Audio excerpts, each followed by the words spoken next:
Hello friends, study with bank के current affair session में आपका स्वागत है। यह current affair SSC, banking, railway, state PCS, CDS, CAPF, NDA और अदर कॉम्पिटिटिव एग्जाम आदि में सहायक होंगे। आज की डेट है 5 फरवरी 2022। तो चलिए आज का करंट अफेयर शुरू करते हैं। आज का पहला प्रश्न है, विश्व कैंसर दिवस निम्न में से किस दिन मनाया जाता है? ऑप्शन ए 4 फरवरी, ऑप्शन बी 10 जनवरी, ऑप्शन सी 12 मार्च, ऑप्शन डी 15 अगस्त। देखिए, विश्व के लोगों को कैंसर के खिलाफ लड़ाई लड़ने में एकजुट करने के लिए प्रतिवर्ष 4 फरवरी को विश्व कैंसर दिवस मनाया जाता है। यह एक वैश्विक कार्यक्रम है।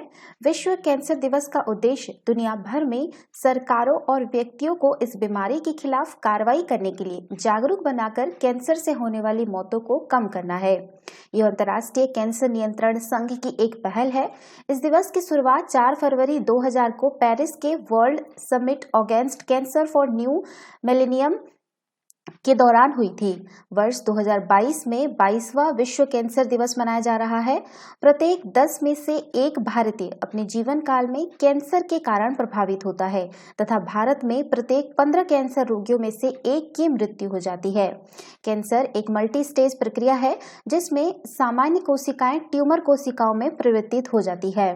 तो इसका जो सही आंसर होगा वो होगा आपका ऑप्शन ए 4 फरवरी। चलिए नेक्स्ट क्वेश्चन पे चलते हैं। क्वेश्चन नंबर सेकंड है, देश का पहला ग्राफीन नवाचार केंद्र निम्न में से किस राज्य में स्थापित होगा? Option A Bihar, option B Punjab, option C Kerala, option D Tamil Nadu. Sorry, ये ग्राफीन है। देखिए, हाल ही में केरल सरकार ने घोषणा की है कि देश का पहला ग्राफीन नवाचार केंद्र केरल के त्रिशूर में स्थापित किया जाएगा। यह केरल के डिजिटल विश्वविद्यालय इलेक्ट्रॉनिक्स प्रौद्योगिकी के लिए सामग्री केंद्र यानी सीमेंट और टाटा स्टील लिमिटेड का एक संयुक्त उद्यम है। इससे पहले वर्ष 2020 में हांगकांग की सिटी यूनिवर्सिटी के शोधकर्ताओं ने ग्राफीन मास्क का एक लेजर प्रेरित रूप तैयार किया था जो कोरोना वायरस की प्रजातियों को निष्क्रिय करता है। यह नवाचार केंद्र एक क्रॉस फंक्शनल योजना है जो नवीन विचारों को एक सुरक्षित मंच प्रदान करती है। टाइम जोन और महाद्वीप में व्यक्तिगत एवं सामूहिक सहयोग के अवसरों के साथ यह एक ऐसा स्थान है जो नवीन विचारों के निर्माण, साझाकरण और परीक्षण के माध्यम से नवाचार की संस्कृति को बढ़ावा देता है।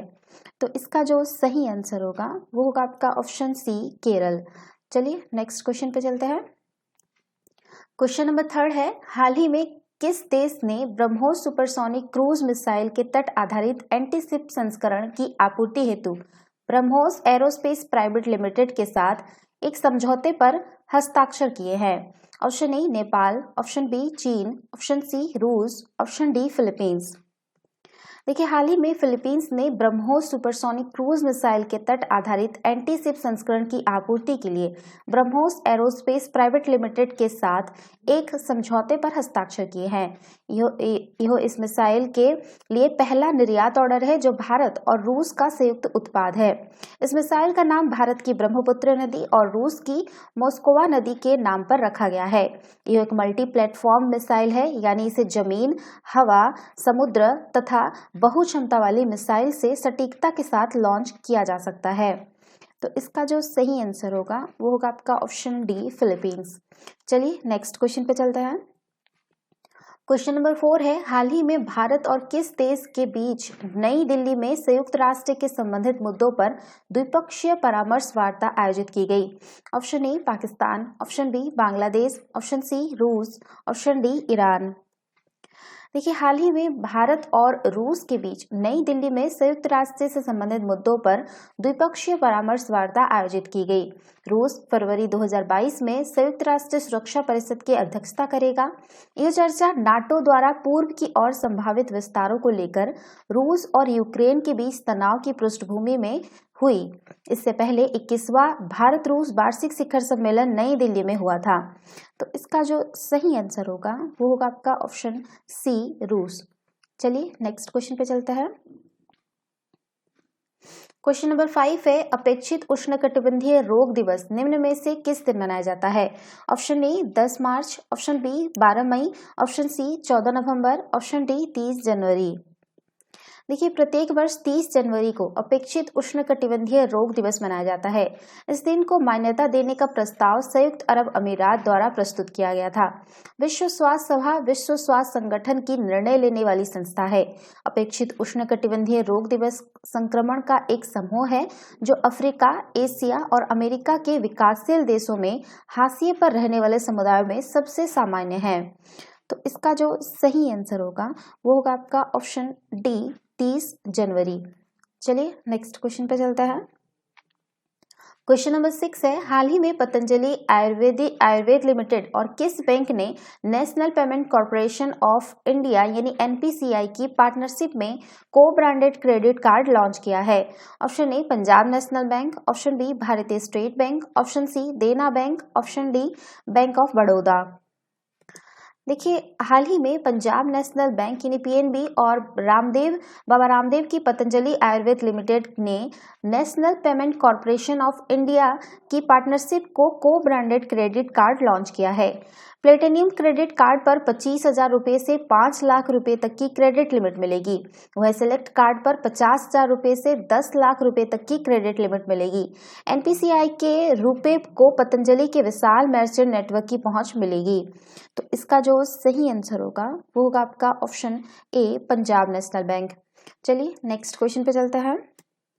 क्वेश्चन नंबर 7 है, अमेरिका ने हाल ही में किस देश को गैर नाटो सहयोगी देश का दर्जा देने की घोषणा की है? ऑप्शन ए चीन, option B Qatar, option C Iraq, option D Iran. देखिए, अमेरिका के राष्ट्रपति जो बाइडेन ने कतर को एक बड़ा गैर नाटो यानी उत्तरी अटलांटिक संधि संगठन सहयोगी नामित किया है।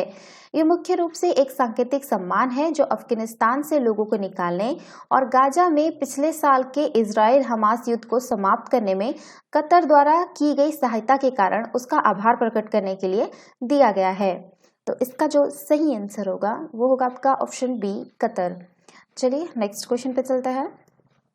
क्वेश्चन नंबर 8 है, अंतर्राष्ट्रीय मुद्रा कोष यानी आईएमएफ ने किस देश के 6 अरब डॉलर के रुके हुए कार्यक्रम की छठी समीक्षा को पूरा करने की मंजूरी दे दी है? Option A Nepal, option B चीन, ऑप्शन सी रूस, ऑप्शन डी पाकिस्तान। देखिए, अंतर्राष्ट्रीय मुद्रा कोष ने पाकिस्तान में 6 अरब डॉलर के रुके हुए कार्यक्रम की छठी समीक्षा को पूरा करने की मंजूरी दे दी है। इसके साथ ही आईएमएफ ने नकदी की कमी से जूझ रहे पाकिस्तान को लगभग 1 अरब डॉलर के ऋण की एक किस्त तत्काल जारी करने का फैसला किया है। आपको बता दें कि पाकिस्तान और आईएमएफ ने जुलाई 2019 में एक 3 साल की विस्तारित फंड सुविधा के तहत आर्थिक नीतियों पर एक समझौता किया था। तो इसका जो सही आंसर होगा वो होगा आपका ऑप्शन डी पाकिस्तान। चलिए नेक्स्ट क्वेश्चन पे चलता है। क्वेश्चन नंबर 9 है, कोविड-19 के प्रकोप के कारण प्रभावित हो रहे शैक्षिक वर्ष को नियोजित ढंग से संचालित करने के लिए केंद्र सरकार द्वारा किस योजना कार्यक्रम की शुरुआत की गई है? ऑप्शन ए पीएम ई विद्या योजना, ऑप्शन बी है आपका पीएम ई ज्ञान योजना, ऑप्शन सी पीएम ई शिक्षा योजना, ये शिक्षा होगा, ठीक है, ऑप्शन डी होगा पीएम ई शाखा योजना।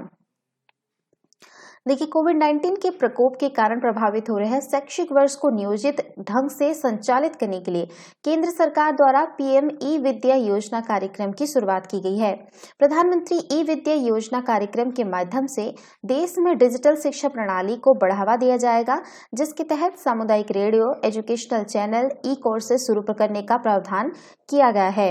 योजना के माध्यम से स्कूली शिक्षा को ऑनलाइन और डिजिटल माध्यम से जोड़ने हेतु 12 नए चैनल लॉन्च किए जाएंगे, जो कक्षा 1 से लेकर 12वीं कक्षा तक के लिए होंगे। केंद्र सरकार द्वारा इस योजना की शुरुआत अपने विशेष आर्थिक पैकेज के तहत की गई है। योजना का मुख्य उद्देश्य देश में विद्यार्थियों के लिए ई लर्निंग और डिजिटल लर्निंग शिक्षा कार्यक्रम को बढ़ावा देना है। तो इसका जो सही आंसर होगा वो होगा आपका ऑप्शन ए पीएम ई विद्या योजना। चलिए नेक्स्ट क्वेश्चन पे चलते हैं। क्वेश्चन नंबर 10 है, कौन सी महिला क्रिकेटर एक दिवसीय महिला क्रिकेट में बल्लेबाजों की रैंकिंग में दूसरे स्थान पर पहुंच गई है? Option A Harmanpreet Kaur, option B Jhulan Goswami, option C Mithali Raj, option D है आपका स्मृति मंदाना। देखिए, मिताली राज एक दिवसीय महिला क्रिकेट में बल्लेबाजों की रैंकिंग में दूसरे स्थान पर पहुंच गई है। अंतर्राष्ट्रीय क्रिकेट परिषद ने महिला क्रिकेट विश्व कप 2022 से पहले यह रैंकिंग जारी की है। मिताली राज का कुल अंक जो है वो आपका 738 है। ऑस्ट्रेलिया की एलिसा हेली 750 अंक के साथ पहले स्थान पर है। मिताली के अलावा भारतीय टीम की सलामी बल्लेबाज स्मृति मंदना रैंकिंग में शीर्ष 10 खिलाड़ियों में शामिल है। मिताली राज टेस्ट क्रिकेट मैच में दोहरा शतक बनाने वाली पहली महिला खिलाड़ी भी है। मिताली राज भारत की पहली ऐसी महिला खिलाड़ी है जिन्होंने T20 अंतर्राष्ट्रीय क्रिकेट में 2000 या इससे ज्यादा रन बनाए हैं। तो इसका जो सही आंसर होगा वो होगा आपका ऑप्शन सी, मिताली राज। तो ये था आज का करंट अफेयर। वीडियो पसंद आए तो लाइक, शेयर और कमेंट करना ना भूलें। साथ ही साथ चैनल को सब्सक्राइब करना ना भूलें। Thanks for watching. Have a nice day. Take care.